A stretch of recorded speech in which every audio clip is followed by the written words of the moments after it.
The Way of the Rising Sun, a journey through Japanese wisdom. Tonight, we embark on a sacred journey through the timeless wisdom of the East. For over 2,000 years, the masters of Japan have illuminated the path to inner peace through teachings that transform suffering into serenity. From the quiet gardens of Kyoto to the snow-capped peaks of Mount Fuji, these ancient truths have guided countless souls from restlessness to rest. Here, in this sanctuary of stillness, you will discover the profound secrets of the samurai, the gentle wisdom of Zen masters, and the eternal principles that have brought peace to warriors and poets alike. There is nothing you need to do, nowhere you need to go. Simply breathe and let these ancient waters wash over your weary spirit. Welcome to your refuge. Welcome home, the student of patience. In a monastery known for its rigorous training, a brilliant young scholar named Daichi came to study Zen. He had mastered multiple languages, memorized countless sutras, and solved complex philosophical problems with ease. He expected to achieve enlightenment quickly through the force of his intellect. The master assigned him a simple task: sit facing a white wall and count his breaths from 1 to 10, then begin again. That was all.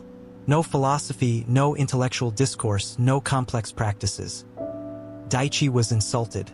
"Master, I have studied with the greatest minds. I can recite the Heart Sutra in 3 languages. I have written commentaries on the deepest teachings. Why do you give me such a remedial practice?" The master replied calmly, "Can you count to 10? Of course. Then begin." Reluctantly, Daichi sat facing the wall. 1, 2, 3. This is absurd. 4. Why am I wasting time? 5. I should be studying. 6. This is for beginners. 7, 8. Wait, was that 8 or 9? He had to start over. For 3 days, he couldn't make it to 10 without his mind wandering. His frustration grew. He, who could hold complex philosophical arguments in his mind, couldn't count to 10. On the 4th day, he went to the master in anger. "This practice is beneath me. It's not working." "Not working?" the master asked. "What is it supposed to do?" Daichi paused. He realized he didn't know. He had assumed enlightenment would come from complex understanding, from acquiring more knowledge, from intellectual achievement. But the master was showing him something else. "The practice is not beneath you," the master said gently. "Your ego is above it. You believe your intellect makes you special, puts you ahead of others. But this belief is the very obstacle to seeing clearly. A cup already full cannot receive. A mind convinced of its own brilliance cannot be illuminated. Then what should I do? Keep counting. But this time when you lose count, and you will notice what took you away. Don't judge it. Don't fight it. Simply notice and begin again. The practice is not in reaching 10. The practice is in the returning, again and again, with patience and humility." Daichi returned to the wall. This time, when his mind wandered to thoughts of how he was wasting his talents, he noticed, judgment. When pride arose about his intellectual accomplishments, he noticed, pride. When frustration emerged about the simplicity of the practice, he noticed, frustration. Weeks passed. The counting became less important than the noticing. He began to see the constant movement of his mind, how it reached into the past, projected into the future, judged everything, tried to be somewhere other than here. One morning, something shifted. As he counted, there was just the breath. Just 1. Just 2. No commentary, no judgment, no Daichi trying to get somewhere. Just this breath, just this moment, just this number. Tears streamed down his face. In the simplicity he had despised, he found what all his complex study had never given him: the direct experience of being present. Not thinking about presence, actually being present. When he later became a teacher himself, students would ask him about the profound philosophical texts he had studied. He would smile and say, "I learned more from counting to 10 than from all the books I ever read." The simplest practices, done with genuine attention, reveal what the most complex philosophies only describe. This is the teaching of Kansha, gratitude, and Nintai, patient perseverance. The great Zen master Shunryu Suzuki said, "The most important thing is to find out what is the most important thing." For Daichi, it was not intellectual achievement but present moment awareness. Lao Tzu taught, "To the mind that is still, the whole universe surrenders." Stillness doesn't come from complex practices but from simple ones, done with patience and sincerity. Confucius said, "It does not matter how slowly you go, so long as you do not stop." The path is not about dramatic leaps but about patient, consistent practice. The Stoic Epictetus wrote, "No great thing is created suddenly, any more than a bunch of grapes or a figure. If you tell me that you desire a fig, I answer you that there must be time. Let it first blossom, then bear fruit, then ripen." As you rest here, feel into this teaching. Are you too sophisticated for simple practices? Too advanced for beginner's mind? What if the deepest truths are found not in complexity but in simplicity? What if the practice of simply being present with the breath, with this moment, contains everything you've been seeking? Let go of the need to be somewhere else, to be someone else. Just this, just now, just one breath. This is enough. Story 1. The Garden of Acceptance. In the heart of old Kyoto, there lived a renowned garden master named Tanaka. His gardens were celebrated throughout Japan, each one a masterpiece of harmony and balance. Cherry blossoms reflected in still ponds, perfectly raked gravel created waves of stone, and ancient pine trees bent with the wisdom of centuries. Yet Tanaka himself knew no peace. Each garden had to surpass the last. Each stone had to be placed with absolute perfection. He would wake in the night, his mind racing with designs, terrified that his inspiration would one day vanish like morning mist. When the emperor himself commissioned Tanaka to create a garden for the imperial palace, it was the greatest honor of his life. It was also his greatest burden. For months, he stood before the empty plot of land, paralyzed by the weight of perfection. His hands, once confident and sure, now trembled at the thought of placing even a single stone. One evening, unable to bear the silence of his failure any longer, Tanaka walked to a small temple where an old Zen monk lived. This monk, known simply as Ryokan, was famous for his gentle wisdom and his peculiar habit of playing with children in the village square. Tanaka poured out his heart, his voice breaking with despair. The old monk listened with eyes as calm as a mountain lake. When Tanaka finished, Ryokan did not offer advice. He simply said, "Come, let us watch the moon rise." They sat together on a worn wooden bench. The moon emerged slowly, transforming the sky from deep blue to silver. It was breathtakingly beautiful, an ever-changing painting of light and shadow. "The moon does not worry about being perfect," Ryokan said softly. "Last night it was full. Tonight it begins to wane. In 2 weeks it will disappear completely. Yet it does not resist this change. It does not cling to its fullness. It simply continues its eternal dance." He turned to Tanaka with profound kindness. "You are not the gardener. You are the garden itself. The seasons are the gardener. Joy, fear, inspiration, and emptiness are all just different seasons passing through you. You have been trying to make spring last forever, but a garden with only one season has no depth." Tanaka felt these words settle into his bones like rain soaking into thirsty earth. The tension in his shoulders began to release. He was not his success. He was not his fear. He was the space through which these things moved. The next morning, he went to the imperial plot. He took a deep breath and began to work. He did not try to create the perfect garden. He simply placed what felt true in that moment. The rough stone that spoke of struggle, the bent pine that showed resilience, the empty space that honored mystery. The garden he created was unlike any he had made before. It was not perfect, but it was honest. It was alive. And in creating something that included all of himself, not just the polished parts, he found his freedom. This is the teaching of Mano no Aware, the gentle sadness of things, the acceptance of impermanence. As the ancient poet Matsuo Basho wrote, "Every day is a journey, and the journey itself is home." Our suffering comes not from the challenges we face, but from our resistance to the natural flow of existence. The great Stoic emperor Marcus Aurelius understood this when he wrote, "You have power over your mind, not outside events. Realize this, and you will find strength." Tanaka discovered that his power lay not in controlling the garden's perfection, but in accepting the natural unfolding of creation. Let us pause here. Feel the gentle rhythm of your breath, like waves touching the shore and retreating. Allow your body to soften, releasing any tension. You, like Tanaka, are not meant to be perfect. You are meant to be whole, embracing all seasons of your being. Story 2. The Archer's Mind. In feudal Japan, there lived a young samurai named Kenji who sought to master the art of Kyoto, the way of the bow.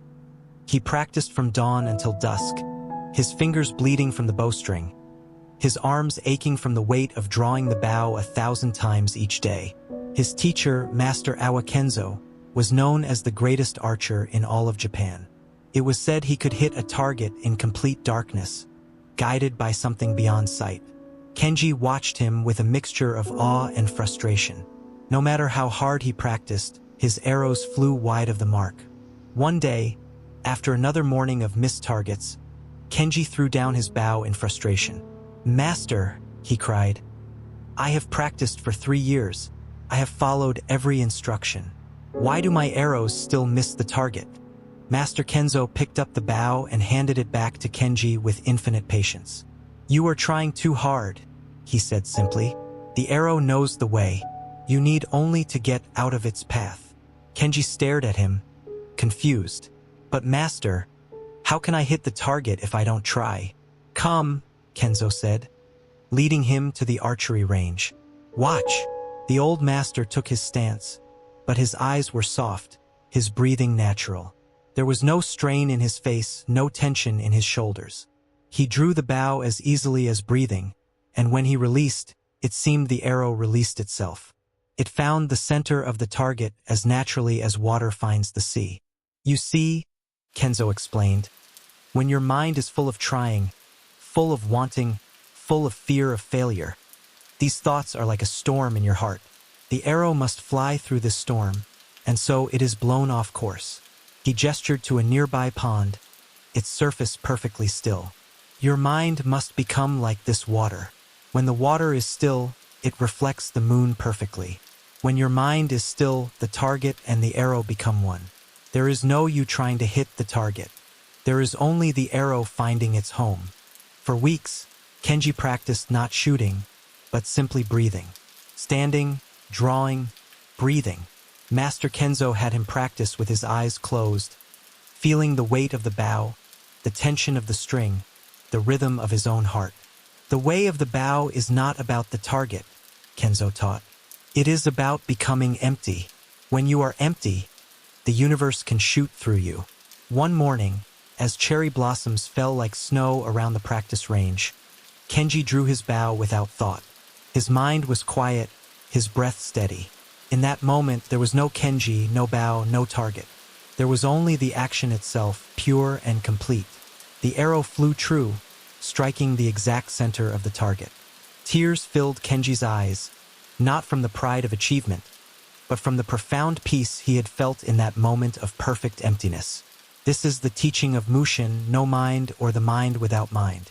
The Zen master Takuan Soho wrote to the samurai, "When the mind is not fixed anywhere, it is free to flow, like water taking the shape of any vessel." Confucius taught similarly, "The superior man is modest in his speech but exceeds in his actions. True mastery comes not from force, but from harmony with the natural way." Bruce Lee, who studied deeply in these traditions, expressed it perfectly. "Be like water, my friend. Empty your mind. Be formless, shapeless, like water. You put water into a cup, it becomes the cup. You put water into a bottle, it becomes the bottle." As you rest here now, feel into this teaching. Where in your life are you trying too hard?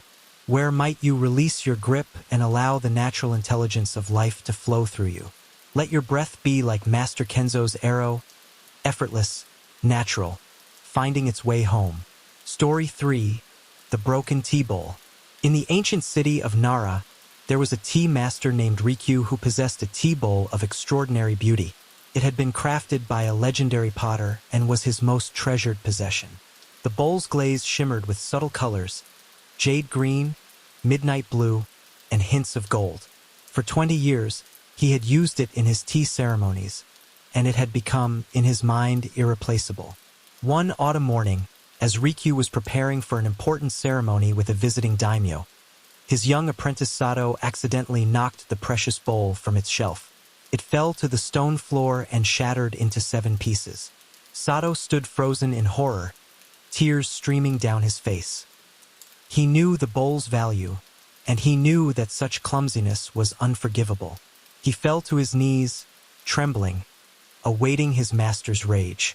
But Rikyu simply knelt beside him and began gathering the pieces. His face showed no anger, only a quiet contemplation. He held the largest fragment up to the morning light, studying the broken edge. "Sato," he said gently, "please stop crying and look at this piece." With shaking hands, Sato looked. The break had revealed the bowl's inner structure, layers of clay and glaze that had never been visible before. The fractured edge caught the light in a way the smooth surface never had. "You see," Rikyu continued, "I have looked at this bowl every day for 20 years. I thought I knew it completely, but this break has shown me something I had never seen. Its hidden depths, its inner nature. In trying to keep it perfect and unchanging, I was preventing it from revealing its full truth." Over the next several days, Rikyu practiced the ancient art of kintsugi, golden joinery. He carefully fitted the pieces back together, but instead of hiding the cracks, he filled them with lacquer mixed with powdered gold. The breaks became shimmering seams of light, transforming the bowl into something even more beautiful than before. When the daimyo finally arrived for the tea ceremony, Rikyu presented the mended bowl with quiet pride. The Lord examined it closely, running his fingers over the golden veins. "This bowl tells a story now," the daimyo said with deep appreciation. "It speaks of impermanence, of resilience, of the beauty that can only come through breaking and healing. Perfect bowl is just a bowl, but this is a teaching." From that day forward, Rikyu used the mended bowl in every important ceremony.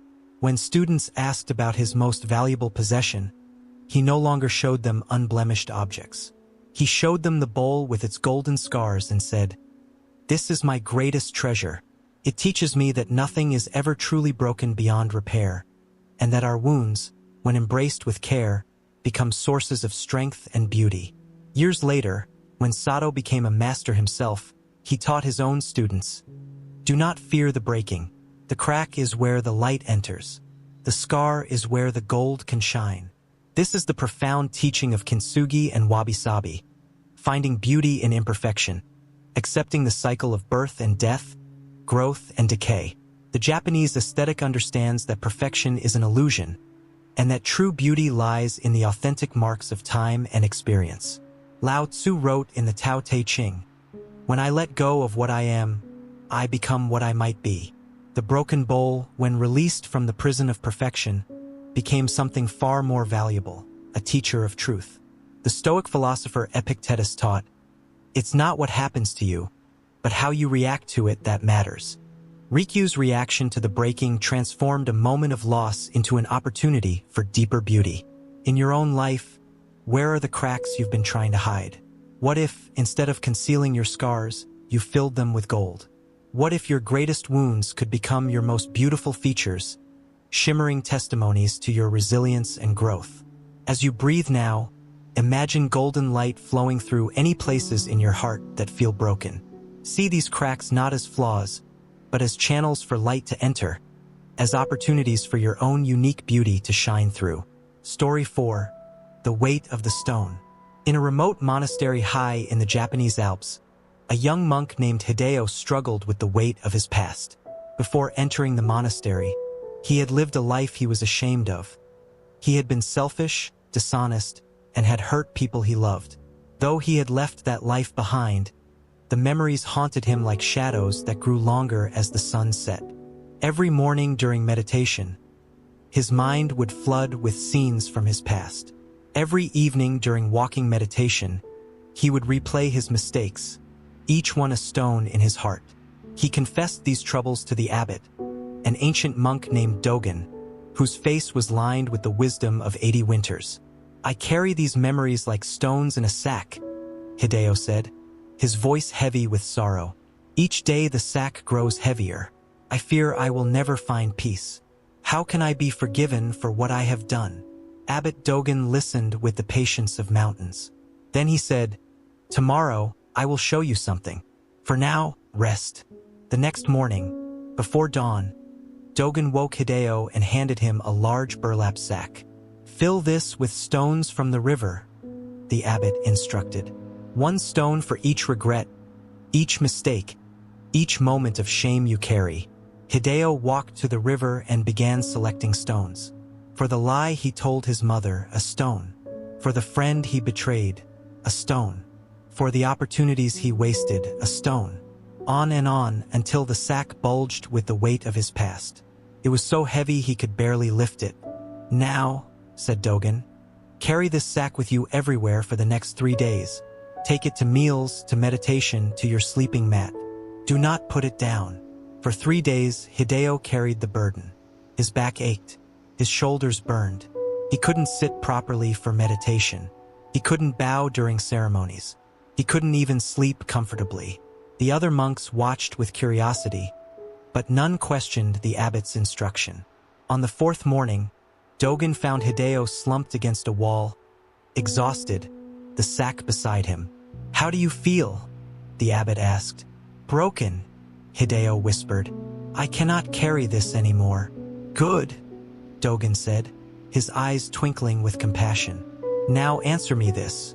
Whose hand put these stones in the sack?" "Mine," Hideo replied. "And whose hand carries the sack?" "Mine." "And whose hand can put the sack down?" Hideo looked up, understanding beginning to dawn. "Mine." "Come," Dogen said, helping the young monk to his feet. Together they carried the sack back to the river. "Your past exists now only in your mind," the abbot explained. "These stones are real, but the weight you give to memories, that is a choice you make each morning when you wake." He gestured to the flowing water. "The river does not carry yesterday's water. It is always fresh, always new. The past has already flowed to the sea. Why do you insist on carrying it upstream?" Dogen placed his hand on the sack. "Now, take these stones one by one and offer them to the river. As you release each one, acknowledge what it represents. Thank it for the lesson it taught you. Then let it go." One by one, Hideo lifted the stones. With each one, he spoke. "This is for the lie I told. I learned the value of truth. Thank you. I release you." Splash. "This is for the friend I betrayed. I learned the importance of loyalty. Thank you. I release you." Splash. With each stone that sank into the current, Hideo felt lighter. The river accepted each one without judgment, transforming them from burdens into part of its bed, smoothing them over time into round, harmless pebbles. When the last stone was gone, Hideo stood empty-handed.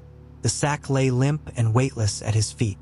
Tears streamed down his face, but they were tears of relief, of liberation.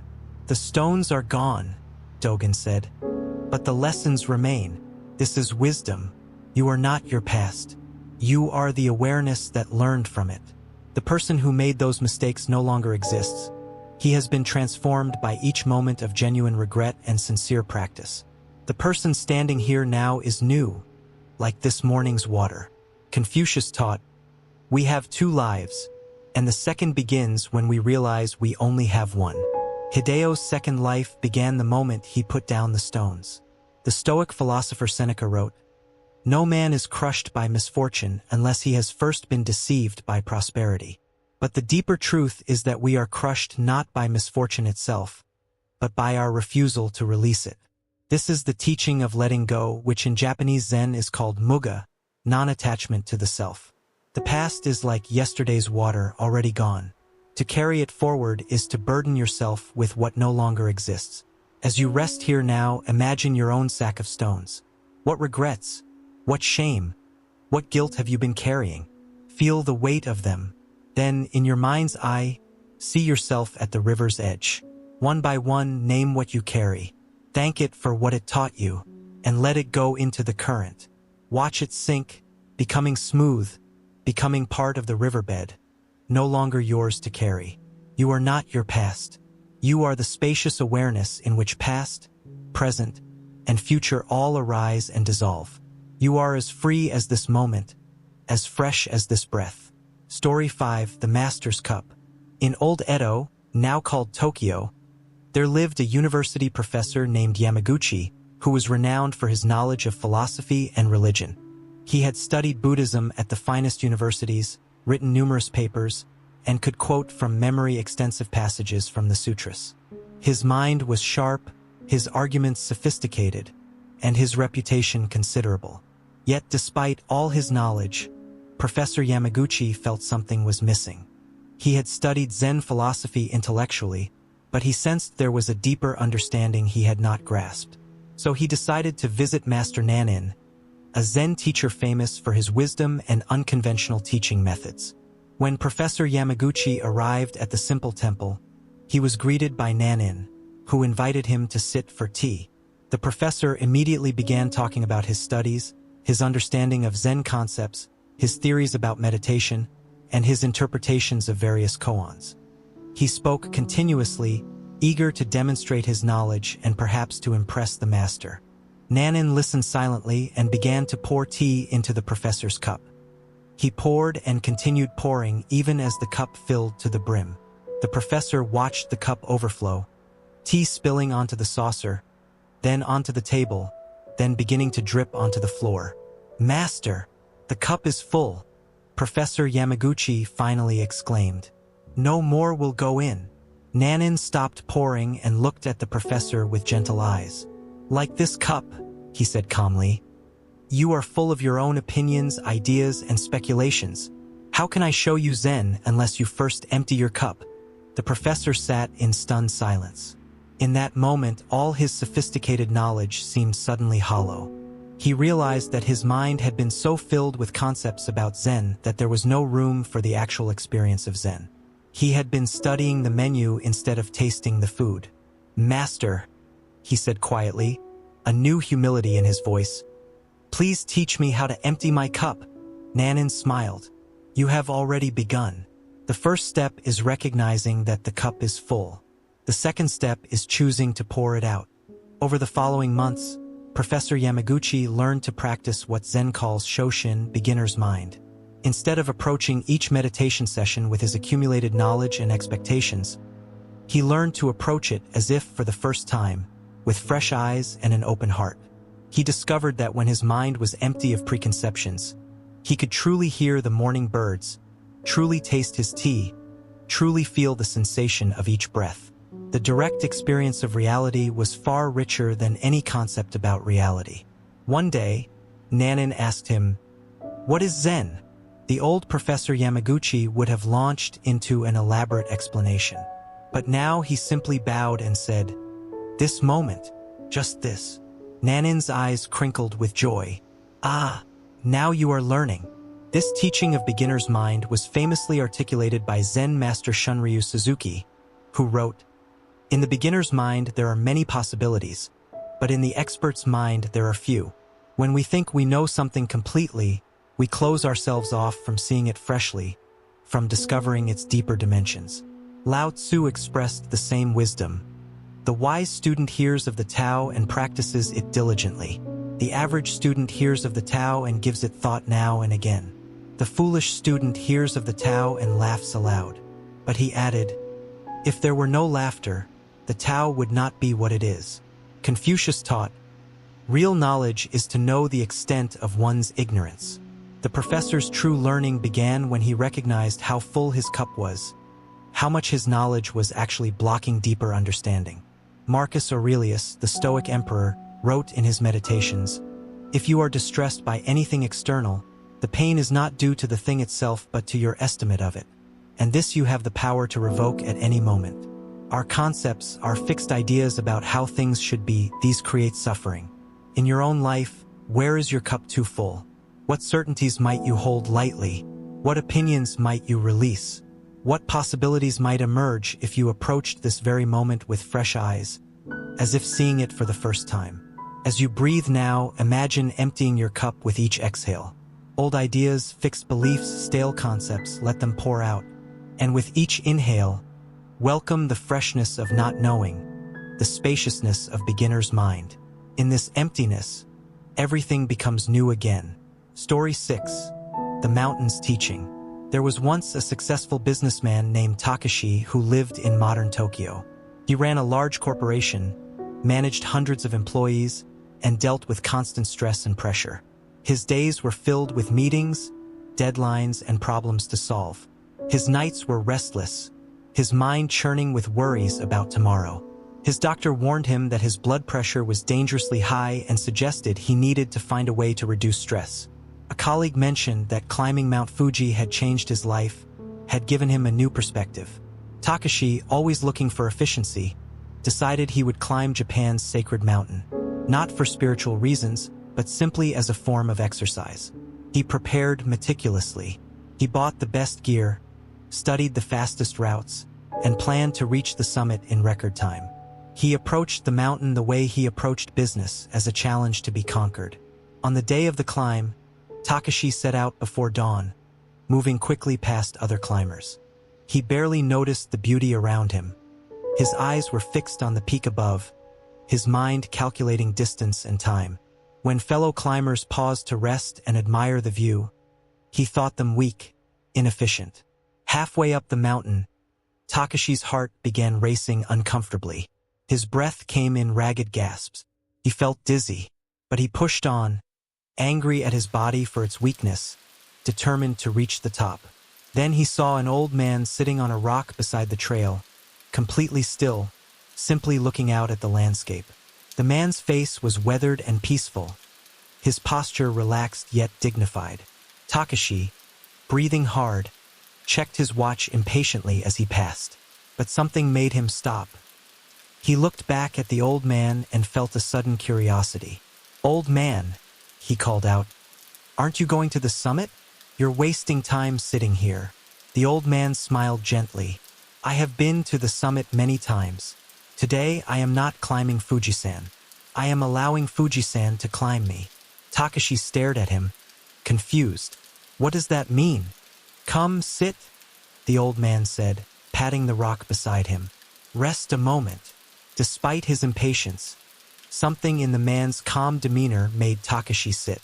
As his breathing began to slow, the old man spoke. "You see that you are climbing the mountain. You think the mountain is separate from you, something to be conquered, to be overcome. But this is an illusion. The mountain is not your enemy. It is your teacher." He gestured to the vast landscape below them. "Look, not at the summit, but at where you are right now." For the first time since starting his climb, Takashi really looked. The morning sun was painting the clouds below them in shades of pink and gold. The shadow of Fuji stretched across the land like a great arrow. Far below, Lake Kawaguchi mirrored the sky. It was breathtakingly beautiful. "The summit is not the goal," the old man continued. "The climb itself is the goal. Each step is complete in itself. When you rush to the top, you miss the mountain entirely. You miss the lesson." "What lesson?" Takashi asked, feeling his heart rate gradually returning to normal. "That you are not separate from what you experience. The mountain, the climb, your breath, your beating heart. These are not separate things. They are one movement. When you fight the mountain, you fight yourself. When you flow with the mountain, you discover your true nature." The old man stood slowly, stretching. "The mountain teaches patience, teaches humility. It teaches that the destination is not more important than the journey. These lessons are the real summit." Takashi sat for a long time after the old man continued his descent. He realized that he had been climbing Mount Fuji the way he lived his entire life, rushing toward the next goal, never present, never satisfied, always fighting against the current moment. He stood and began walking again, but differently. He noticed how his feet felt on the ground. He noticed his breath. He noticed the way the light changed as clouds passed. He stopped to rest when he was tired, not because he was weak, but because that was what the moment called for. When he finally reached the summit, hours later than he had planned, he felt not triumph but gratitude. The sun was setting, painting the sky in colors he had never really seen before. He realized that the mountain had indeed climbed him. It had lifted him out of his habitual mind and shown him a different way of being. This is the teaching of Wu Wei from the Tao Te Ching, effortless action, going with the flow rather than against it. Lao Tzu wrote, "Nature does not hurry, yet everything is accomplished. The mountain accomplishes its purpose not by striving but by being." The Zen tradition calls this satori, a sudden awakening to the true nature of reality. Not through effort but through letting go of effort. Not through grasping but through opening. Bruce Lee, who understood both Eastern and Western philosophy, said, "Be like water making its way through cracks. Do not be assertive, but adjust to the object, and you shall find a way around or through it." Water does not fight the mountain. It flows with it and eventually shapes it. Confucius taught, "It does not matter how slowly you go, so long as you do not stop." But perhaps the deeper teaching is that it does not matter where you are going, so long as you are fully present in the going. As you rest here now, feel into the wisdom of the mountain. Where in your life are you rushing? Where are you fighting against what is? What if you allowed the moment to teach you, rather than trying to conquer it? Feel your breath like Takashi felt his breath on the mountain. Not forcing it, not controlling it, simply allowing it to breathe you. Story 7. The Samurai and the Tea Master. In the era of the samurai, there lived a famous warrior named Miyamoto who was feared throughout the land for his skill with the sword. He had never been defeated in combat and carried himself with the fierce pride of one who knew he was the best. One day, while traveling, Miyamoto stopped in a small village to rest. He heard that the village had a tea master named San no Rikyu, who was said to possess extraordinary wisdom. Curious, and perhaps wanting to assert his superiority even in this peaceful domain, Miyamoto requested an audience. When he arrived at the simple tea house, he was surprised to find that San no Rikyu was a small, elderly man with gentle eyes and unhurried movements. The tea master welcomed him without any sign of fear or deference to Miyamoto's reputation. "I am the greatest swordsman in Japan," Miyamoto announced. "I have come to see what this tea ceremony everyone speaks about can possibly teach a warrior like me. Please sit," San no Rikyu said simply, gesturing to a cushion. The tea ceremony began. Miyamoto watched impatiently as the old master performed each movement with careful attention. Cleaning the bowl, measuring the tea, heating the water. Every gesture was precise yet relaxed, purposeful yet effortless. There was no wasted movement, no hesitation, no anxiety. Despite himself, Miyamoto found his breathing slowing, his racing mind beginning to quiet. The simple room, the sound of boiling water, the graceful movements of the master. These created an atmosphere of profound peace. When the tea master finally presented him with the bowl, Miyamoto received it according to the custom, rotating it in his hands before drinking. The tea was perfect, not too hot, not too bitter, prepared with exquisite care.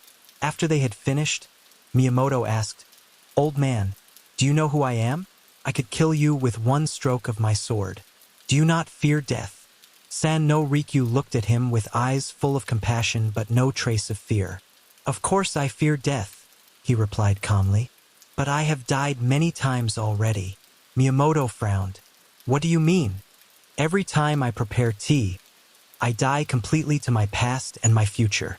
I am fully present in this one action, measuring the tea, heating the water, presenting the bowl. In that moment, there is no me separate from the action. The tea master and the tea become one. This is a complete death of the small self." He continued, "When I bow to a guest, I die to my pride. When I clean the tea bowl, I die to my preferences. When I sit in stillness, I die to my busy mind. Each moment is a practice of dying to what I think I am, so I can discover what I truly am."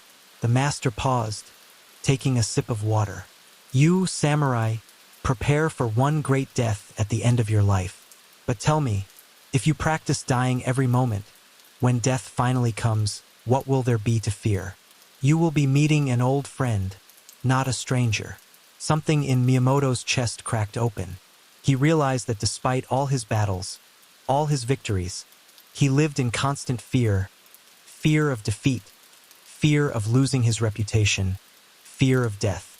This old master, with no sword and no armor, possessed a fearlessness that went deeper than anything Miyamoto had ever known. "Teach me," Miyamoto said, and for the first time in many years, tears came to his eyes. Senno Rikyu smiled. "I have already begun. The way of tea is the way of death and rebirth in each moment.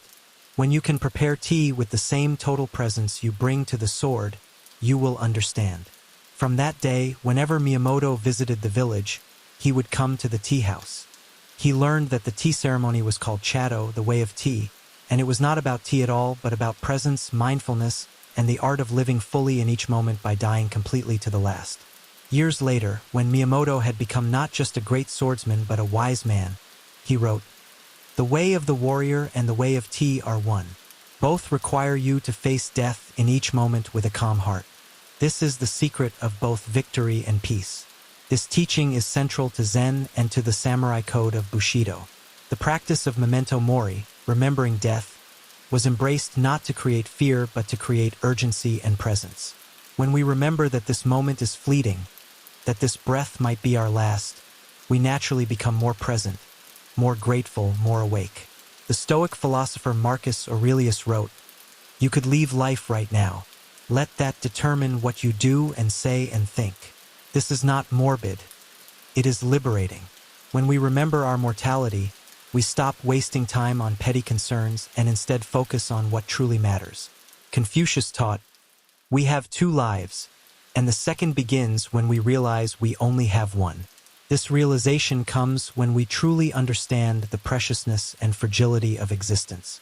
Bruce Lee said, "The key to immortality is first living a life worth remembering. But perhaps the deeper key is living each moment so fully that eternal life becomes unnecessary. Each moment already contains eternity."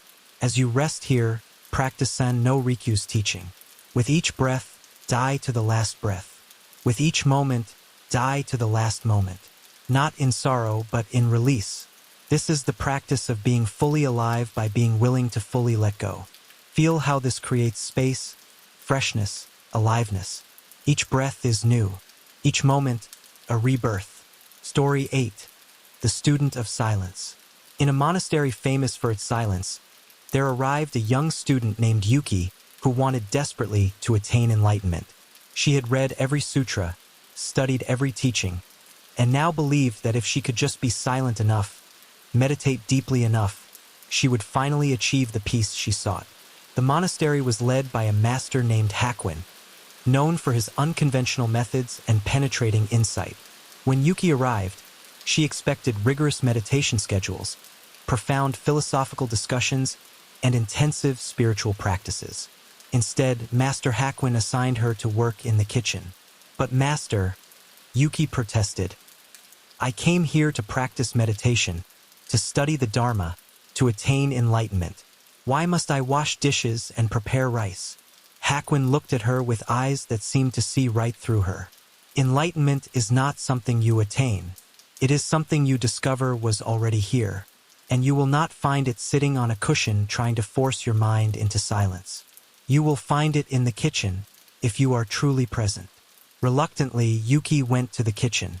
For months, she washed bowls, chopped vegetables, and cooked rice for the other monks. Her mind churned with frustration. This wasn't why she had come. This wasn't spiritual practice. One day, as she was washing a bowl for what felt like the 1,000th time, her mind was particularly loud with complaints. "I'm wasting my time. I should be meditating. I should be studying. I should be..."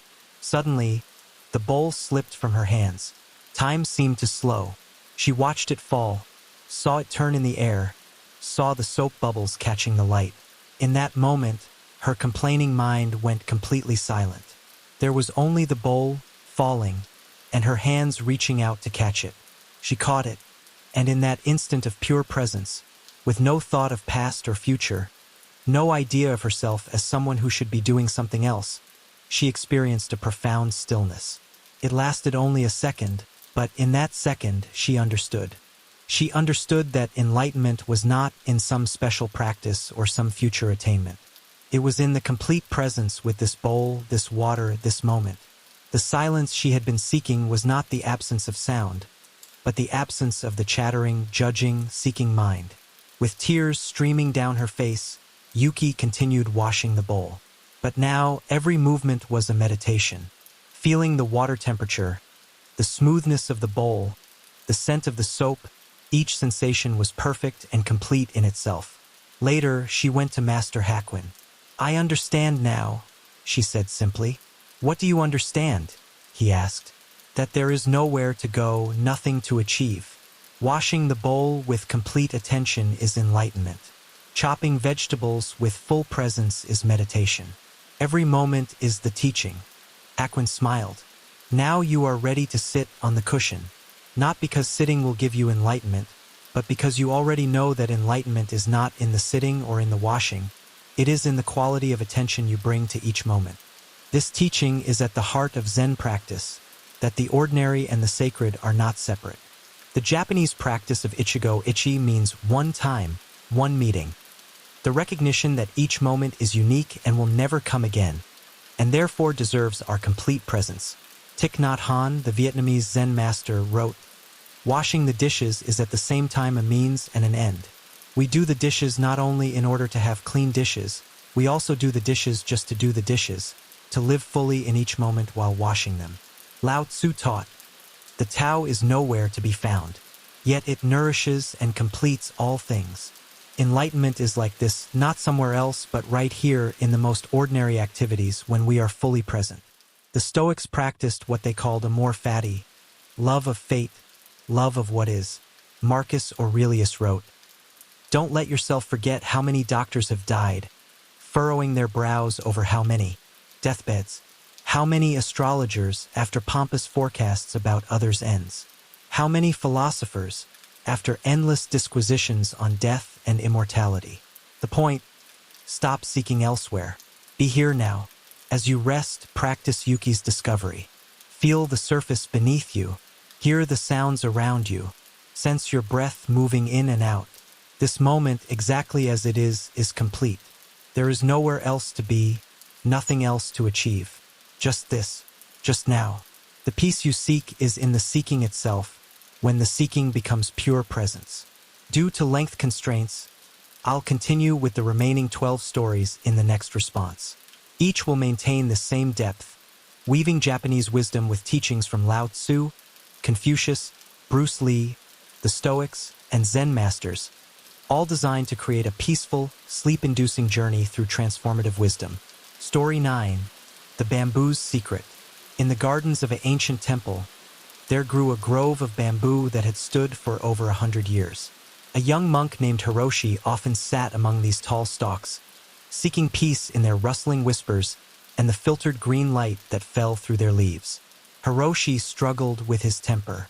Small frustrations would ignite into rage. A harsh word from a fellow monk, a broken tool, a task that didn't go as planned, each would send him into a storm of anger that he immediately regretted but seemed powerless to prevent. One winter, a terrible typhoon struck the region. Hiroshi watched from the temple as massive oak trees, centuries old, were torn from the ground by the violent winds. Their rigid trunks snapped like twigs. The destruction was devastating. But the next morning, when the storm had passed, Hiroshi walked to the bamboo grove expecting to find it destroyed. To his amazement, every bamboo stalk still stood. They had bent nearly horizontal under the wind's force, their tops almost touching the ground.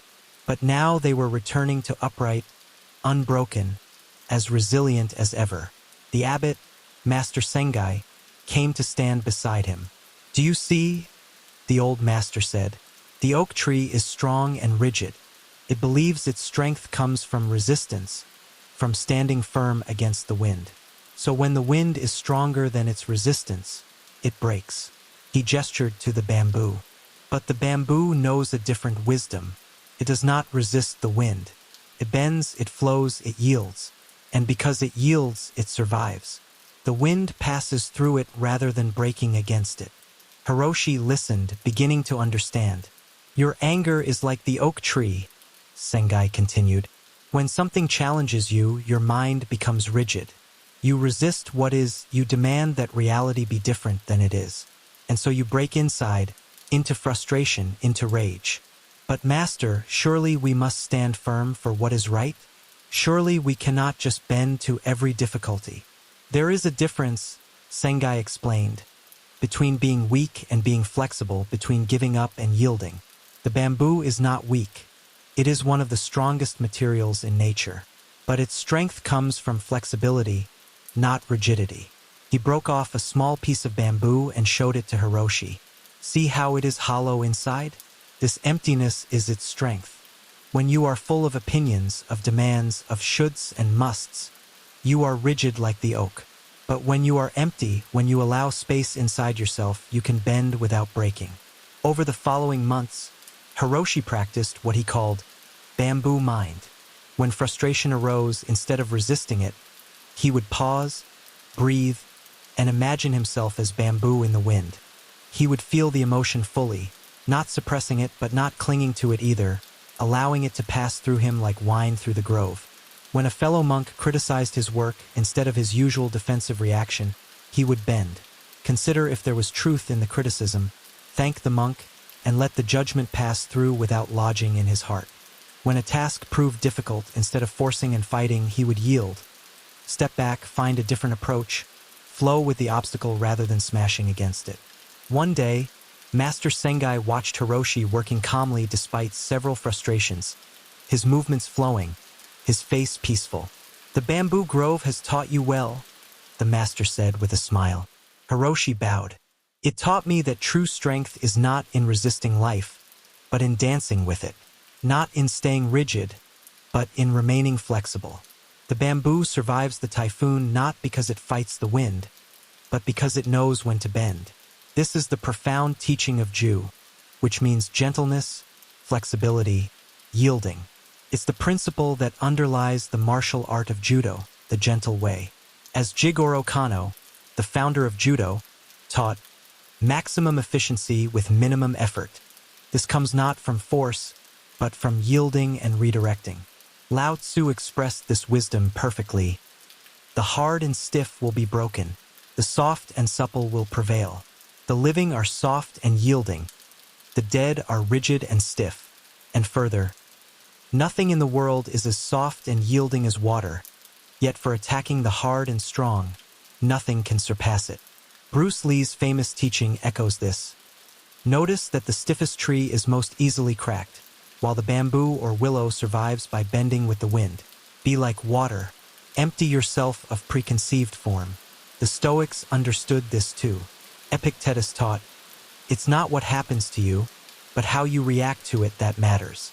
And Marcus Aurelius wrote, the impediment to action advances action. What stands in the way becomes the way. In your life, where are you being the oak tree?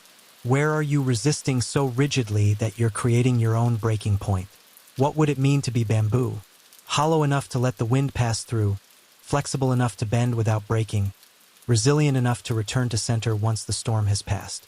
As you breathe here, imagine yourself as bamboo. Feel the winds of thought and emotion moving through you. Don't resist them. Don't cling to them. Simply feel them pass through the hollow center of your being. Bend with them, dance with them, and know that when they pass, you will still be standing, peaceful and whole. Story 10. The Potter's Wheel. In the ancient town of Bison, famous for its pottery, there lived a master potter named Ogata whose works were treasured throughout Japan. Students came from distant provinces to learn his techniques, hoping to discover the secret of his extraordinary skill. Among these students was a young man named Kaito, talented but impatient. He wanted to create masterpieces immediately. He studied Ogata's methods carefully, memorized the exact proportions of clay and water, observed the master's hand positions, counted the rotations of the wheel. But when Kaito tried to create his own pots, they were clumsy and unbalanced. The more he tried to replicate the master's technique exactly, the worse his work became. Frustration mounted with each failed piece. One day, Master Ogata found Kaito sitting among piles of broken pottery, his head in his hands. "Why can't I do it?" Kaito cried. "I've memorized every technique. I practice every day, but my hands won't create what I see in my mind. Ogata sat down beside him at the wheel. Place your hands on mine, he instructed. Kaido did so, and the master began to work the clay. But instead of explaining what he was doing, Ogata simply said, "Close your eyes. Don't think. Just feel." With his eyes closed, hands resting on the master's, Kaido felt the clay rising under their combined touch. He felt the pressure, the rhythm, the subtle adjustments. He felt how the master's whole body participated. Not just his hands, but his breath, his posture, his center of gravity. Most importantly, he felt something he had never noticed before. The master was not forcing the clay into shape. He was listening to it, feeling its nature, working with its properties rather than against them. There was a conversation happening between the potter and the clay. "You see," Ogata said softly as they worked, "you have been trying to impose your will on the clay. You have a picture in your mind of the perfect pot, and you are trying to force the clay to match that picture. This is why you fail. But shouldn't I have a vision of what I want to create? A vision, yes, but not an attachment to that vision. The clay has its own nature. Some clay wants to be a wide bowl. Some clay wants to be a tall vase. If you listen to the clay, work with its nature, something beautiful emerges. But if you force it to be what it doesn't want to be, it cracks." He continued, "The same is true of life. You have an idea of who you should be, what you should achieve, how your life should look. And you force yourself day after day to match this idea. But this creates suffering. Your true nature, like the clay, wants to express itself in its own way. Your work is not to force yourself into a predetermined shape, but to discover and honor what wants to emerge from within." Kaido opened his eyes. The pot they had created together was simple but exquisite, perfectly balanced, alive with a quality he had never achieved in his forced attempts at perfection. "How do I learn to listen?" he asked. "By letting go of knowing," Ogata replied. "Right now, your mind is too full of techniques, of shoulds, of images of perfection. Empty your mind. Each time you sit at the wheel, be a beginner. Don't try to create the pot you made yesterday or the pot you imagine for tomorrow. Create the pot that wants to be born in this moment, with this clay, with this breath."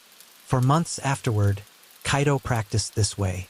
Before touching the clay, he would sit in meditation, emptying his mind of expectations. Then he would center the clay and simply feeling its texture, its moisture, its responsiveness. He stopped trying to create perfect pots and started having conversations with the clay. His pots became beautiful not because they matched some external standard of perfection, but because they were honest expressions of the collaboration between potter, clay, and moment. Each one was unique, alive with the energy of its creation. Years later, when Kaido himself had become a master and students asked him the secret of great pottery, he would say, "There is no secret technique. There is only presence, listening, and the willingness to let go of what you think should happen so you can respond to what is happening." This teaching is the essence of Mushin, no mind, and Ma, the space between things, the pause that allows natural intelligence to emerge. The great martial artist Morihei Ueshiba, founder of Aikido, taught, "The art of peace begins with you. Work on yourself and your appointed task in the art of peace." Everyone has a spirit that can be refined, a body that can be trained in some manner, a suitable path to follow. Lao Tzu wrote, "When I let go of what I am, I become what I might be. When I let go of what I have, I receive what I need." This is the potter's wisdom, letting go of the forced vision to allow the true creation to emerge. Confucius taught, "The expectations of life depend upon diligence. The mechanic that would perfect his work must first sharpen his tools. But the sharper tool is not more technique, it is greater presence, deeper listening." The Stoics called this living according to nature, not forcing yourself to be what you're not, but discovering and expressing your essential nature. As Marcus Aurelius wrote, "Waste no more time arguing what a good man should be. Be one." As you rest here, feel into this teaching. Where in your life are you forcing, pushing, demanding that reality match your picture of how it should be? What would it mean to listen instead? To work with the grain of your life rather than against it? to trust that if you empty your hands of what you think should happen, something true and beautiful will naturally form. Feel your breath like clay on the wheel, not controlled, not forced, simply allowed to move in its natural rhythm. This is the practice. This is the way. Continuing with remaining stories. Story 11, The Mirror Lake. High in the Japanese Alps, there was a lake so perfectly still that it reflected the surrounding peaks with absolute clarity.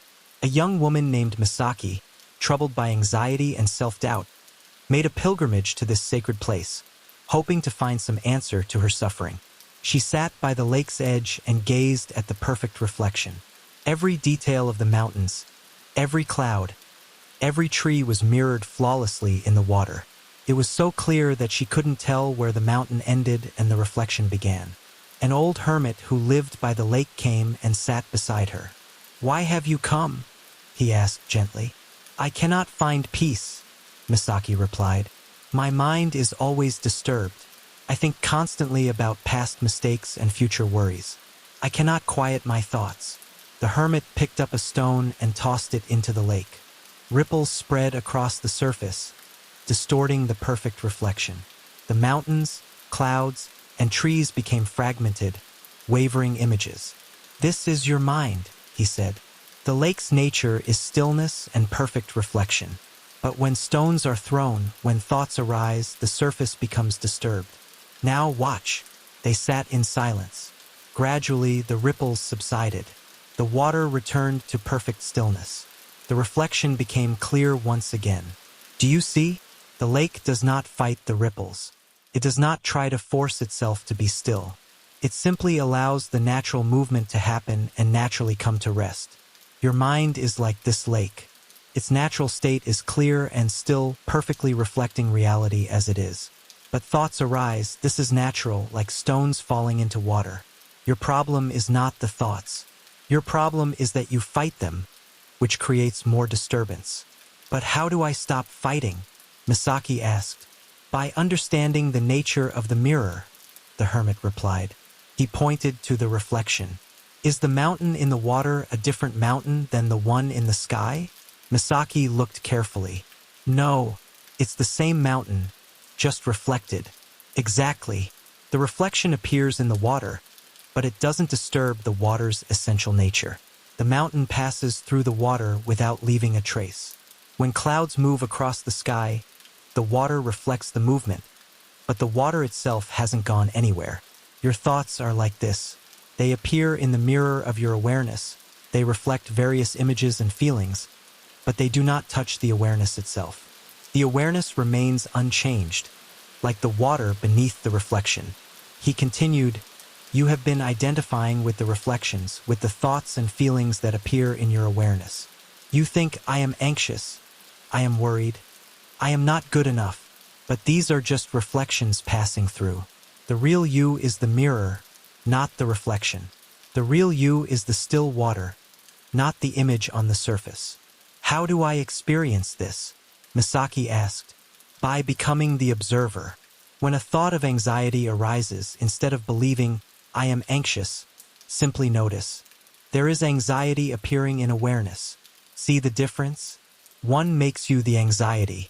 The other recognizes that you are the space in which anxiety appears. One creates suffering. The other creates freedom." The hermit stood to leave, but turned back with one final teaching. The lake doesn't try to be still. Stillness is its nature. When you stop trying to control your mind and simply observe with gentle attention, you will discover that peace is not something you create. It's what remains when you stop disturbing it. Misaki spent 3 days by the lake, practicing this way of being. She would sit and observe her thoughts as if they were ripples on water. There is worry about the future. There is a memory of past failure. There is anxiety about what others think. She practiced seeing these as passing phenomena, not as herself. Gradually, something shifted. The thoughts still arose, but they no longer grabbed her in the same way. There was space around them, and in that space, she discovered the still, clear awareness that had been there all along, untouched by the contents that passed through it. When she returned to the village, people noticed a change in her. "You seem different," they said. "More peaceful." "I discovered I am not my thoughts," she replied simply. "I am the stillness in which thoughts appear. This changes everything." This is the teaching of Mizu no Kokoro, mind like water. The great swordsman Miyamoto Musashi wrote in the Book of Five Rings, "In strategy, your spiritual bearing must not be any different from normal. Both in fighting and in everyday life, you should be determined though calm." Lao Tzu taught, "Muddy water, let stand, becomes clear." This is the practice, not forcing clarity, but allowing the natural settling that occurs in stillness. The Stoic Epictetus wrote, "It's not what happens to you, but how you react to it that matters." But perhaps deeper than reaction is the recognition that you are not the happenings. You are the awareness that experiences them. Bruce Lee spoke of this when he said, "Empty your mind. Be formless, shapeless, like water. You put water into a cup, it becomes the cup. You put water into a bottle, it becomes the bottle. You put it into a teapot, it becomes the teapot. Water can flow or it can crash. Be water, my friend. As you rest here, practice being the lake. Feel your thoughts arising like ripples. Don't fight them, don't follow them, simply notice them. You are not the ripples. You are the vast, still water. Let everything arise and pass in this natural way. This is the peace you seek, not the absence of thoughts, but the recognition that you are the space in which thoughts appear." Story 12, The Gardener's Way. In ancient Kyoto, there was a garden tended by a master named Somi, whose work was considered a living expression of enlightenment. People would travel great distances just to walk his garden paths and experience the profound peace that seemed to emanate from every carefully placed stone, every pruned branch, every raked pattern in the sand. A young apprentice named Haruki came to study with Somi, eager to learn the secrets of creating such sublime beauty. On his first day, Somi handed him a rake and led him to a rectangular sand garden. "Rake this sand into waves," Somi instructed. "Make it beautiful." Haruki set to work with enthusiasm, creating elaborate patterns, intricate spirals, and complex designs. After an hour of intense effort, he stepped back, exhausted but satisfied with his artistry. Somi came to inspect the work. He looked at it quietly for a long moment, then handed Haruki the rake again. "Rake it smooth. Start over." Confused but obedient, Haruki smoothed the sand and began again, this time creating different patterns, trying to make them more perfect, more impressive. Again, after much effort, Somi told him to smooth it and start over. This continued for 3 days. Create, destroy, create again. Haruki's initial enthusiasm gave way to frustration, then to anger. On the 4th morning, he confronted his teacher. "Master, what is the point of this? Why do you have me create patterns only to destroy them? When will you teach me the right way to create beauty?" Somi smiled gently. "Come, sit with me." They sat beside the sand garden. "What did you feel when you created your first patterns?" the master asked. "Pride," Haruki admitted. "I thought they were quite good. And when I told you to smooth them away? Frustration, anger. I felt my work was being rejected, that I was failing." "Exactly," Somi said. "You were attached to the form, to the pattern you created. You believed the beauty was in the pattern itself. But the pattern is not the beauty. The beauty is in the process of creating, in the quality of attention you bring to each moment." He gestured to the smooth sand. "This emptiness is perfect, contains all possible patterns.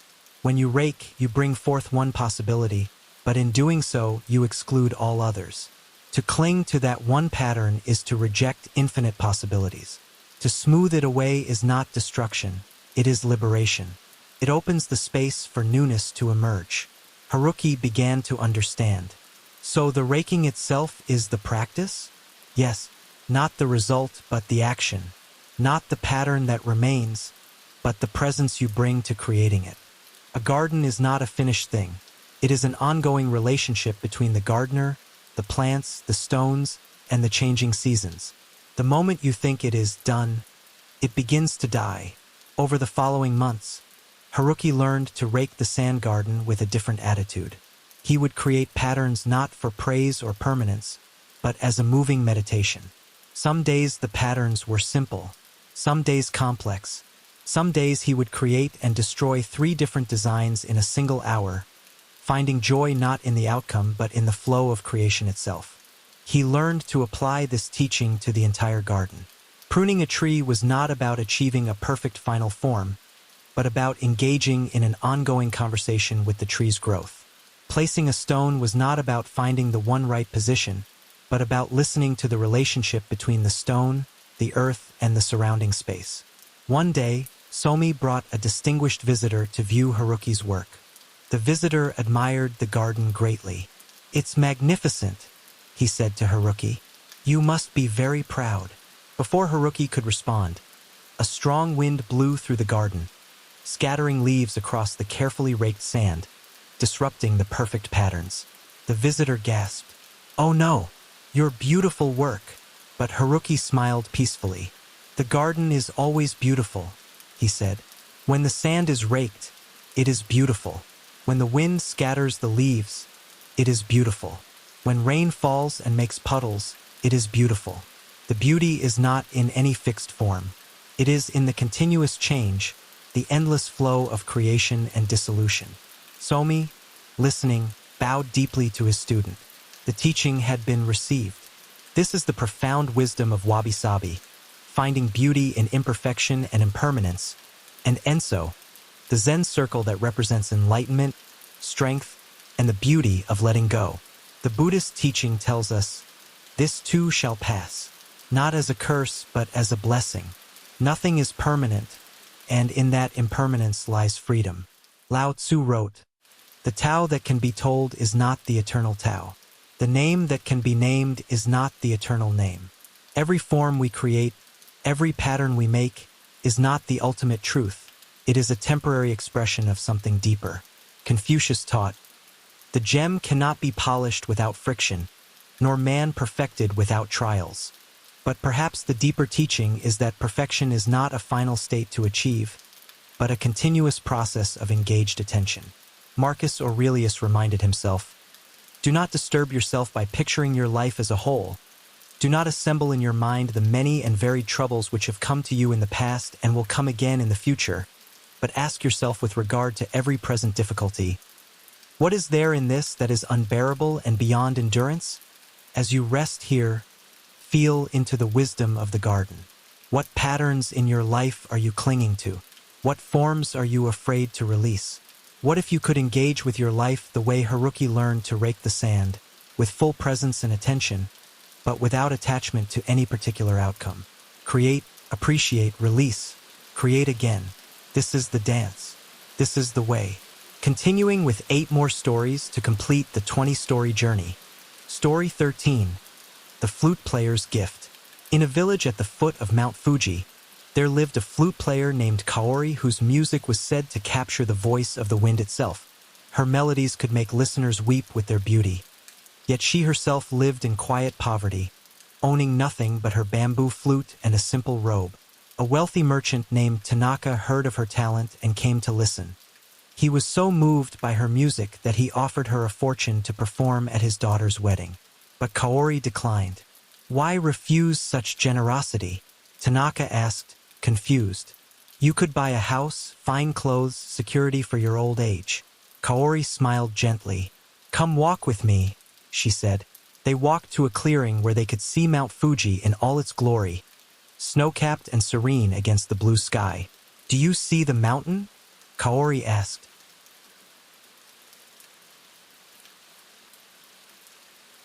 "Of course. Do I own it because I see it? No, that's absurd. Yet I possess it completely," Kaori said. "Every morning I wake to its beauty. Every evening I watch the light change on its slopes. I have never paid for this gift, yet it is mine more fully than if I had purchased it. If I owned the land, I would worry about protecting it. I would fence it off. I would prevent others from enjoying it. My ownership would diminish my experience." She raised her flute. "Music is like this. When I play, the music arises from emptiness and returns to emptiness. I don't own it. I can't keep it. Each note disappears the moment it sounds. And because I can't possess it, I am free to create it endlessly. But you must eat, Tanaka protested. You must have shelter. And I do, Kaori replied. People give me rice when I'm hungry. They offer me a place to sleep when I'm tired. I have everything I need because I need very little. You have wealth, but do you have freedom? Can you walk away from your business tomorrow? Can you sit by the river all afternoon listening to the birds? Or are you owned by your possessions? Tanaka fell silent, realizing the truth in her words. He spent every waking hour managing his wealth, worrying about losses, competing with rivals. His riches had made him rich, but they had also made him a prisoner. I am not saying wealth is wrong, Kaori continued softly.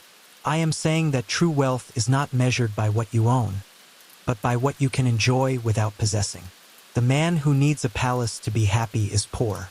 The person who can find joy in a simple meal, a beautiful sunset, the sound of rain, that person is rich beyond measure. She played a single note on her flute, pure and clear. Listen, this note is priceless, and it costs nothing. It arose from nothing and returns to nothing. This is the nature of all things. When you understand this, you become wealthy in the truest sense. You can enjoy everything because you cling to nothing.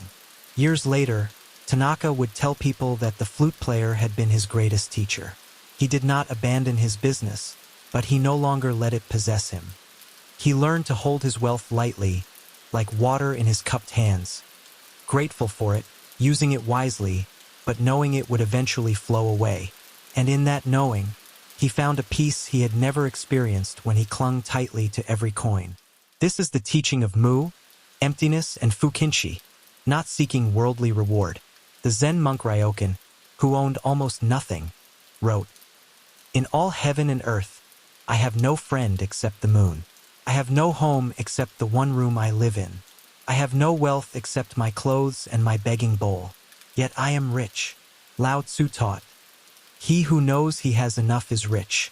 Manifest plainness, embrace simplicity, reduce selfishness, have few desires." And further, by letting go, it all gets done. The world is won by those who let it go. But when you try and try, the world is beyond winning. Confucius said, "He who will not economize will have to agonize." But perhaps the deeper teaching is not about being frugal with money, but about being generous with appreciation, finding wealth in what is freely available to all. Marcus Aurelius wrote, "Very little is needed to make a happy life. It is all within yourself, in your way of thinking." The Stoics understood that external possessions can never create internal peace. Bruce Lee, despite his fame and success, taught, "It's not the daily increase but daily decrease. Hack away at the unessential." This applies not just to martial arts technique, but to life itself. As you rest here, consider what you truly possess. Can you own the sunset? Can you keep the perfect moment? What if the inability to possess things permanently is not a curse but a freedom? Feel the peace that comes from enjoying without owning, from appreciating without grasping. This is true wealth. This is the flute player's gift. Story 15. The Broken Bridge. In a mountain village, there was an ancient stone bridge that had connected two parts of the community for generations. One winter, a terrible earthquake struck, and the bridge collapsed into the ravine below. The village was divided. Half the villagers lived on one side of the ravine, half on the other. To visit friends, to trade goods, to come together for celebrations now required a dangerous 2-hour journey around the ravine. An engineer named Masato was hired to rebuild the bridge.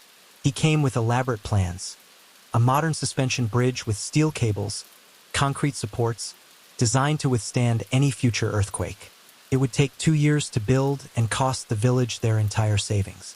An old carpenter named Ito, who had lived in the village his entire life, approached Masato one evening. "May I show you something?" he asked. They walked to where the old bridge had stood.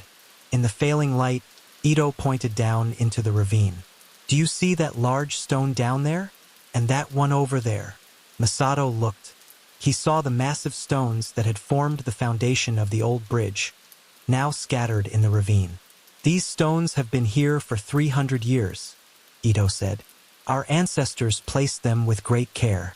They chose stones that would settle together, support each other, become stronger over time as the earth compressed around them.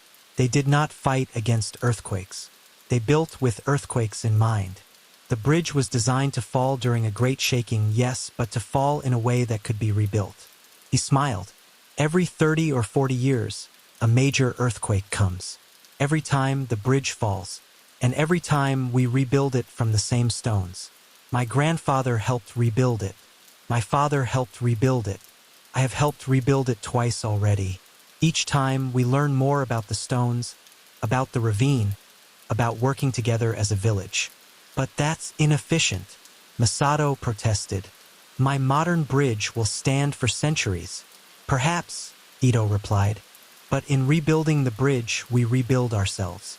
We remember that we depend on each other. We remember the wisdom of our ancestors. We pass knowledge to our children. The bridge is not just a thing to cross over. It is an ongoing relationship between our community and this place. He paused, looking at the ravine. Your bridge would be a thing built once and forgotten. It would separate the building from the maintaining. It would replace stone that breathes with steel that rusts. It would trade the wisdom of generations for the cleverness of one design. But what if people die trying to cross the ravine while we rebuild the old way? Masato asked. We have already begun rebuilding, Ito said, pointing. See? Everyone works. The young carry stones. The old remember the placements. The children learn by watching. This is not just building a bridge. This is building community. In 3 months, the bridge will stand again. And we will be stronger for having built it together. Masato spent the next 3 months working alongside the villagers. He learned their methods, how they tested each stone, how they sensed the balance points, how they sang work songs to coordinate their movements. He learned that what he had seen as primitive was actually sophisticated understanding developed over centuries of direct experience. When the bridge was complete, it looked simple, just stones carefully placed, fitting together with ancient precision.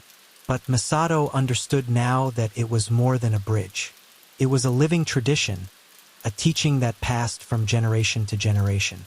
At the completion ceremony, Ito said, "We do not build for forever. We build for now, knowing that all things must change, must fall, must be rebuilt. This is not failure. This is the rhythm of life. In accepting this rhythm, we find our place in the continuous stream of time." This is the teaching of Shokunin Kashitsu, the artisan spirit, and Kintsugi philosophy applied to community. The wisdom lies not in making things that never break, but in knowing how to repair them, in finding beauty in the process of renewal. Lao Tzu taught, "What is firmly established cannot be uprooted. What is firmly grasped cannot slip away." But perhaps the firmer truth is that what is flexibly maintained endures longer than what is rigidly constructed. Confucius said, "The strength of a nation derives from the integrity of the home." But we might extend this. The strength of a community derives from its shared practices, its collective wisdom, its willingness to rebuild together. The Stoic philosopher Marcus Aurelius wrote, "Accept whatever comes to you woven in the pattern of your destiny, for what could more aptly fit your needs?" The bridge fell.